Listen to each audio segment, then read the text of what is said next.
There's one card. And there's the other card.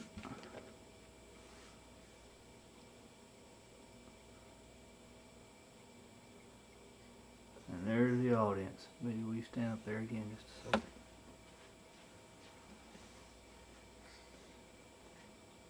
Okay.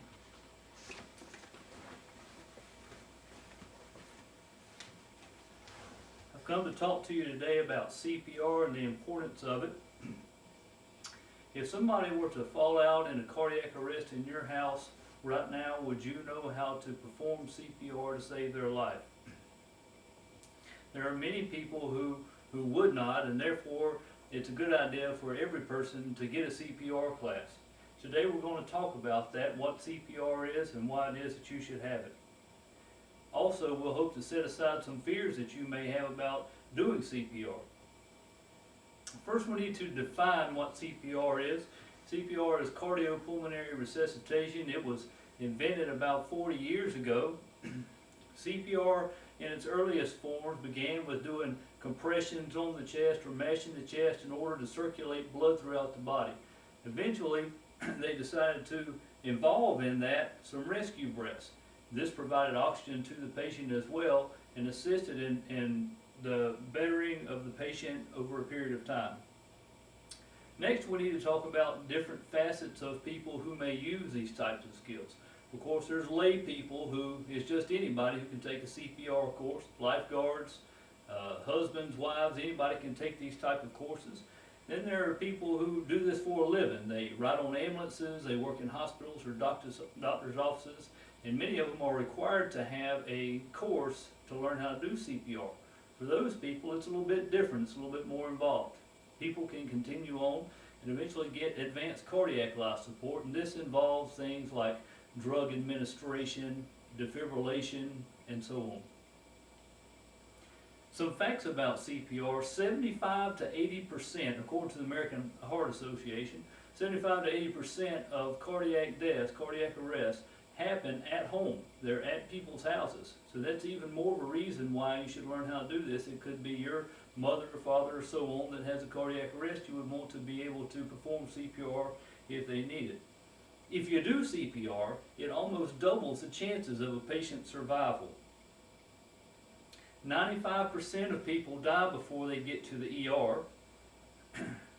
If we do CPR, it certainly improves it, because brain death begins to occur 4 to 6 minutes after the last heartbeat has occurred. If nobody does CPR initially, then few attempts at resuscitation are successful. There are also many myths that go along with CPR. A lot of people are upset about doing CPR, concerned about doing CPR for many reasons. Some people might worry that they might not know how to do it correctly, and they think that they might in fact harm the patient more if they don't do the CPR at all.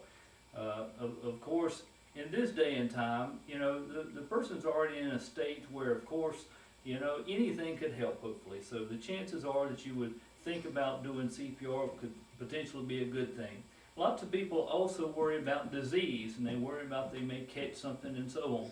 And for that, especially for the lay person, they've come up with some new ideas with CPR. American Heart Association has. And some of the newer ideas is that we can simply compress the chest. Before, you were always taught that you had to do rescue breaths as well as the chest compressions. But in today's time, anything is better than nothing. So there are some suggestions made at this day and time that we can simply do the compressions themselves. This circulates blood throughout the body and is an asset to the patient. Also, as far as diseases go, there are some things that we could probably discuss in there as well. There was a lot of fear about AIDS and hepatitis and many things to do with that throughout the years. Of important note is you can get a set of latex gloves and carry them around. They make little keychains now. They're really helpful. And we've also learned that these things are a little harder to spread than what was initially thought when these diseases first came out. So how hard is CPR to learn? Where do I get courses? In almost any community, there's a place available that you can take a CPR course. They're not really that expensive, you know, as far as that goes. And in this day and time, you know, the classes are delivered in probably 3 to 4 hours, certainly not longer than, you know, half a day, especially for the layperson. As you get into advanced cardiac life support and so on, it takes a bit longer, but, you know, the layperson could take a quick class, 3 or 4 hours, could learn the basics, practice doing it by hand and so on. As you become more successful with that, you can learn as well about defibrillation. In today's class, we have talked about the importance of CPR and why a person should potentially go get a course and learn how to do this life-saving skill. If more people knew how to do it, especially now that we know that 75 to 80% of deaths occur in the home, certainly more lives could be saved. Perhaps everyone will go today to get a CPR class. Thank you very much.